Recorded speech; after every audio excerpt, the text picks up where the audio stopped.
Hi YouTube, my name is Murph Dog from Team Armageddon. I'm coming to you deck profile for the Yang Zings. A couple things before I get into it. This is not the build I had at the YCS event. There are some cards that I have taken out. I'll get to those at the end of the profile. But for now, I'm about to get started. I'm about to get started with the monsters. For the monsters, we're going to start out with 3 Sewanni. He's still relevant because he's a 1900 beater. And to me, he has the best effect at all the Yang Zings outside of Bixie by making the Yang Zing any monster used for a synchro summon additional 5 on attack and defense points.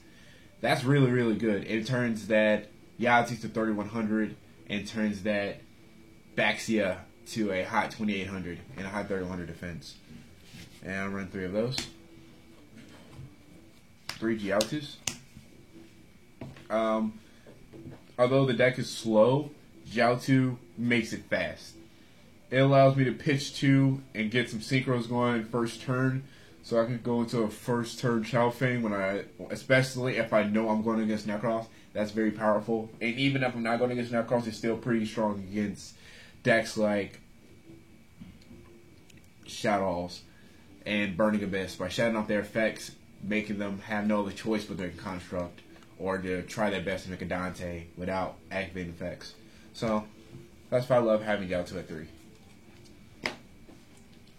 I run 3 Chaiwins.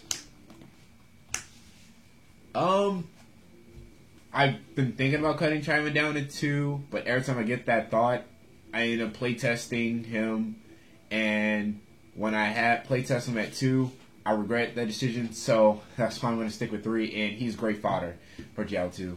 He sets up so much advantage, especially with the dark holes and just Baxia popping stuff. It allows me to special him, get another sneak around real quick, and I love Chaiwin at 3.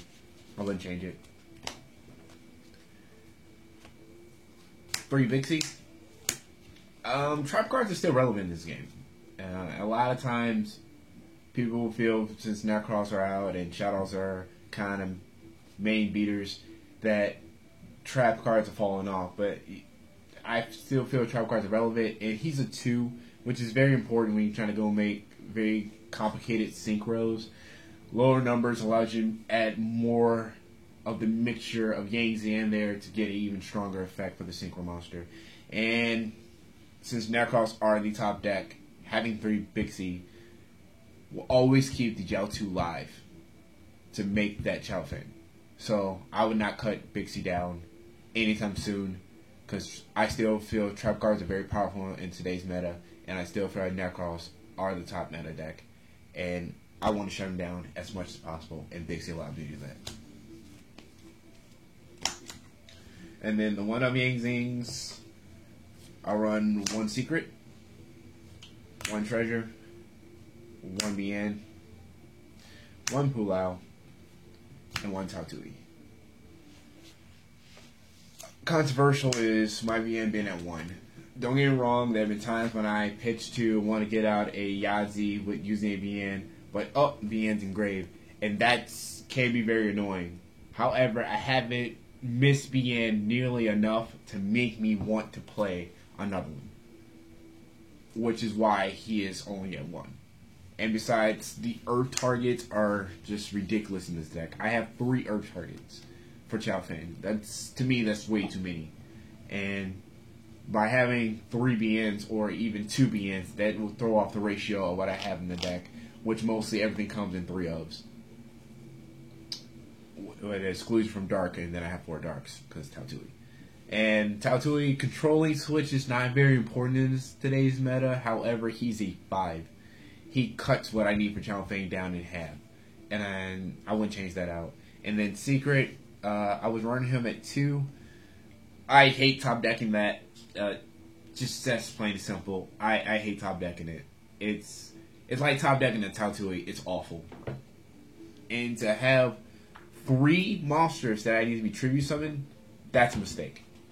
So I just decided to come down to 1. So far, I'm liking him at 1. I mean, I get him out when I need to see my paths or my creation, and I wouldn't change it. And then Treasure, kind of controversial. I mean, he's great late game. Why don't you turn that Sewanee into a tuner to make that hot 7? And that's only really purpose he serves is to make another Yang Zing a tuner. Other than that, I feel that he doesn't help the deck nor hurt it. And 1500 beater, combine that with brutality to make him 3000, so I guess that's pretty valuable. And that's it for the monster lineup. I believe in running a pure Yang Zing build over, running Maximilian and Veilers because I want to always have a Yang Zing in hand because they're floaters. They're emphasized on floating, which is why I cut these down to 1-ofs because they do not float, but everything else floats. So I want to have majority of my Yang Zings floating. And adding things like Mad Petition or having a Maximilian or a Veiler, it doesn't allow me to float. Not enough that I don't feel like I need a life jacket. Then for spells, 3 paths. Most people like to play 2 paths. I like playing 3 because I like seeing it, especially early turn when I have the Jiaotu play, because that's an instant path +2, and I got a Chao Feng that can be killed by traps and controller cannot switch. And then hopefully with the pull I pull from the path, I pull it to the break the skill so I can shut down the Unicorn. Thus tossing them back a turn further, and honestly, once they go back a turn, they have a hard chance beating Yang Zings. Because, like I said, they just float. So, 3 paths. And besides, even if I, draw into 2 paths and a Jiaotu, I can still pitch to both of these to go for a play, and then Jarv averages them back. So, I really don't miss path like that. Double Dark Hole because it's Dark Hole. You just have to, and it's so strong for the deck. I can't tell you enough how it allows me to set a monster, break the Genlock board, and just swarm the field with a lot of monsters. Dark Hole is so awesome. I love it.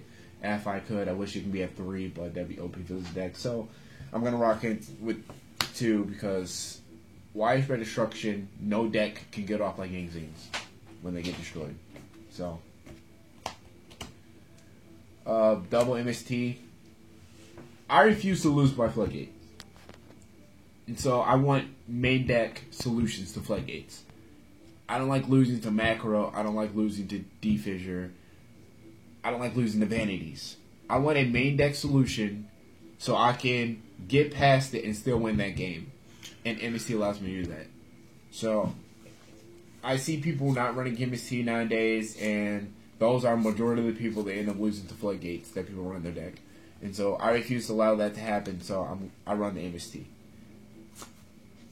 So, yeah, that's all I gotta say about MST. It's still good. I wouldn't change these out for Galaxy Cyclone, because I feel Galaxy Cyclone does not replace the MST, however, complements the MST. So if anything, I run 2 MSTs in a Galaxy Cyclone. Or I can very well see myself running an MST in a Galaxy Cyclone. I can see that happening, but replacing 2 MSTs with 2 Galaxy Cyclone, I do not see that happening anytime soon. The one Raigeki and the one Soul Charge, I mean, they're Yang Zings. This break gym board. This allows them to set up for next turn. And making it back to shuffling back 3 cards. Then Soul Charging the materials back. Passing turn, make another backseat. Spinning back the other backside, the backside made previous turn. To have another backside to make on my turn next turn. That's broken. That's busted. That is busted. Konami allowed me to do that by giving me Soul Charge. And so I like to thank you, Konami, because I love it.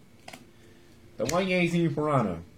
Now this is a card that's going to cause a little problem because people feel that it's really bad. Now that Chao Feng is a thing, I feel this card is awesome.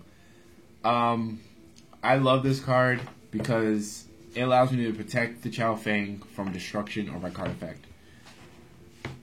And it also gives Chao Feng additional 5 attack. And it kills Shout-Offs because they can't set.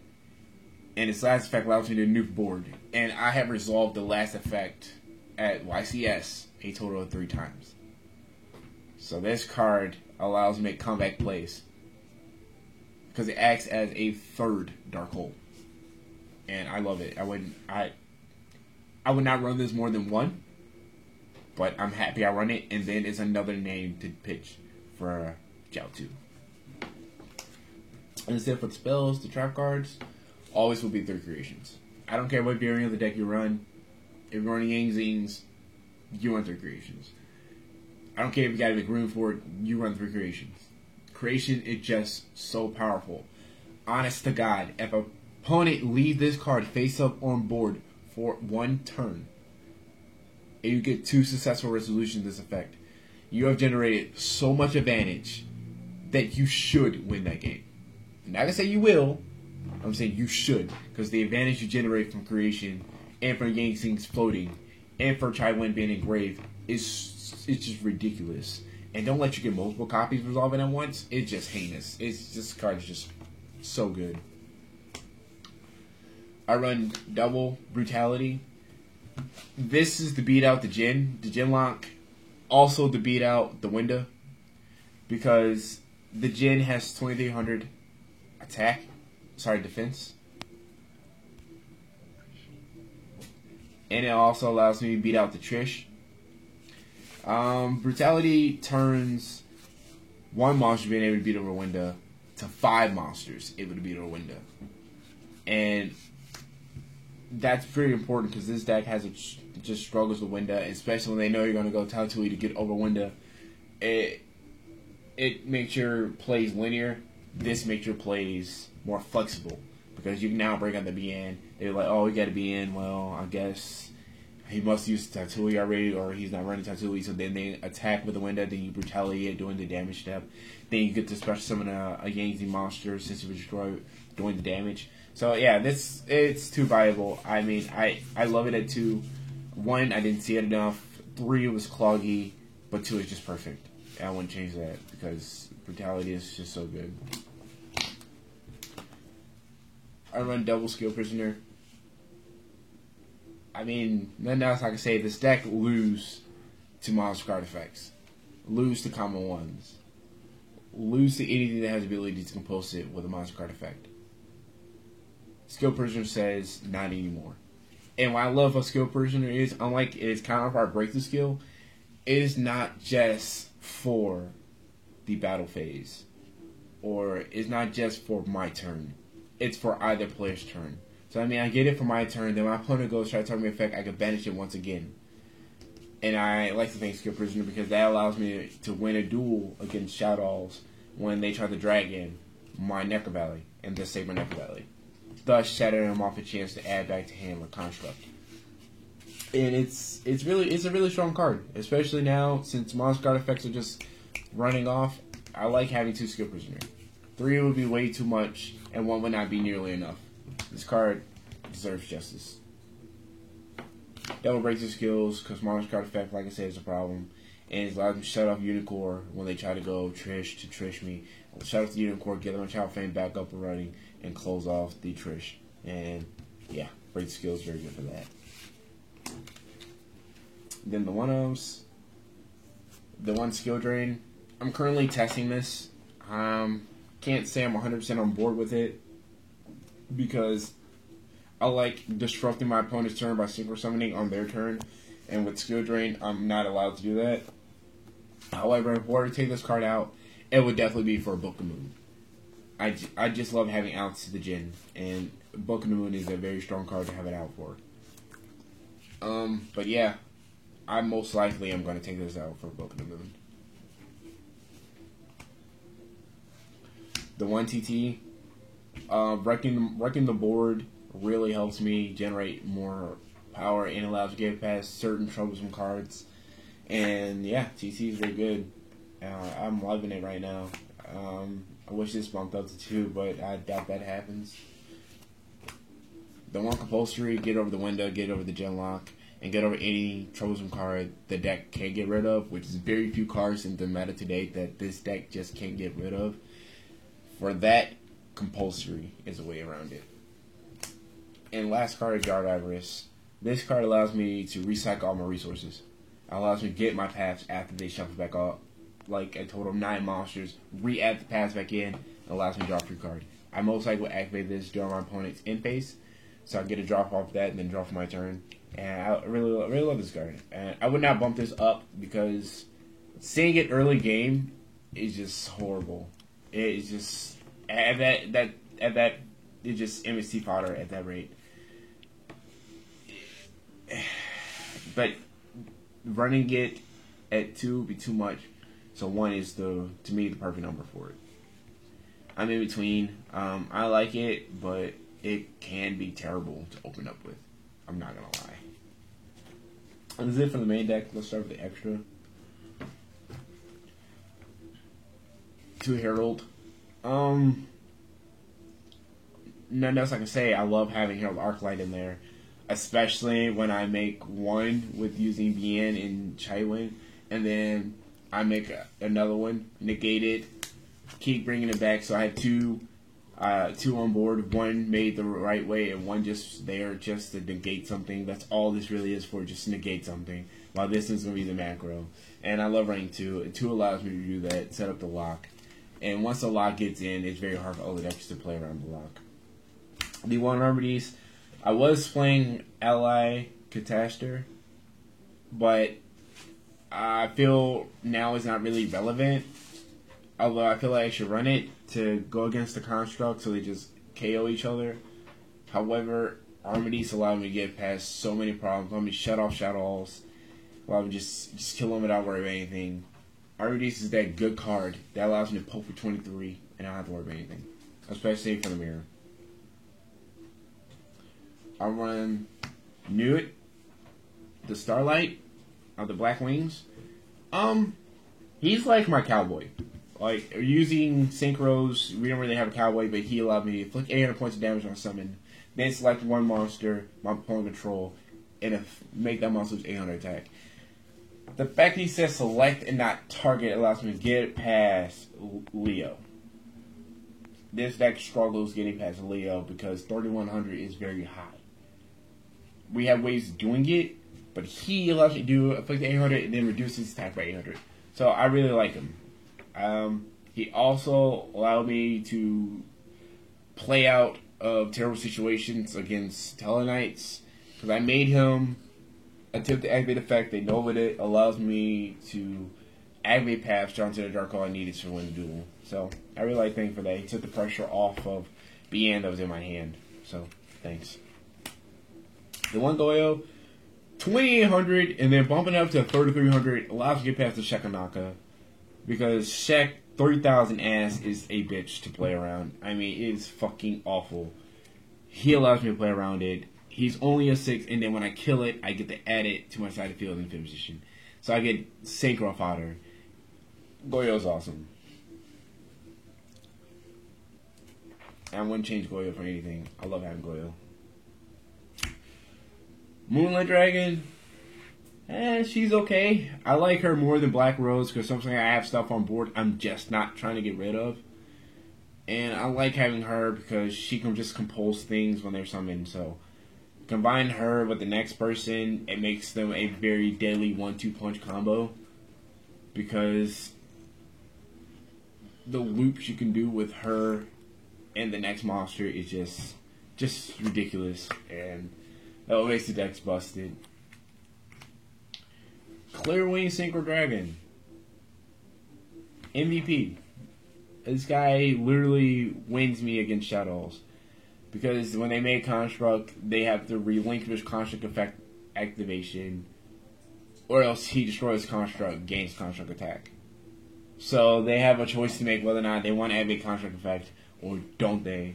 And either way, he gets his job done. Although Construct effect is continuous and you won't be able to stop the end of the battle, that's what Breakthrough Skill is for. It allows me just to play around all the constructs, fusions, and also play around any other monster that has an effect. Like things that has an effect that are like Qliphorts. It allows me to play well against Qliphorts.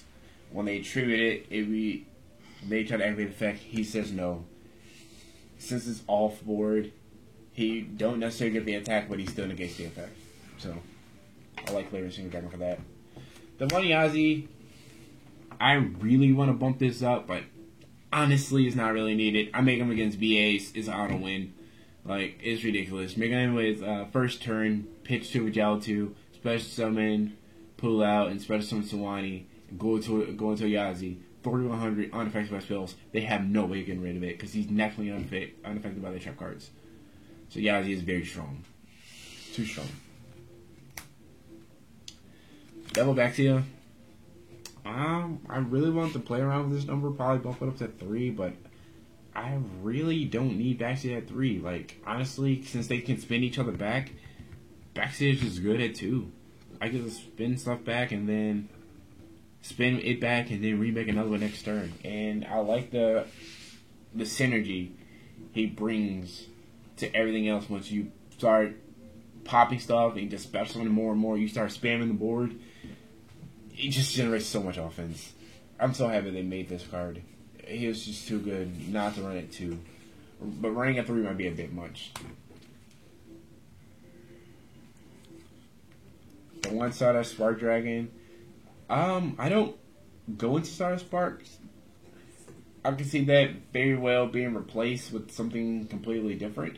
But for now, I'm just going to run it until I find what I'm going to use for it. Spark still get the job done. When you're having some field spells that need to go away, then you make a Spark Dragon and ensure it stays. So, I like Spark is very good for that. Crimson Blader. Single-handedly defeats all of those Ritual Beast decks by making them unaffected by traps, then killing one of their monsters. They can't fusion summon this turn, fusion summon next turn, and you just keep doing that. Very same thing. And it's so strong. And I love running Crimson Blader. Ritual Beast is very, very strong against Ritual Beast.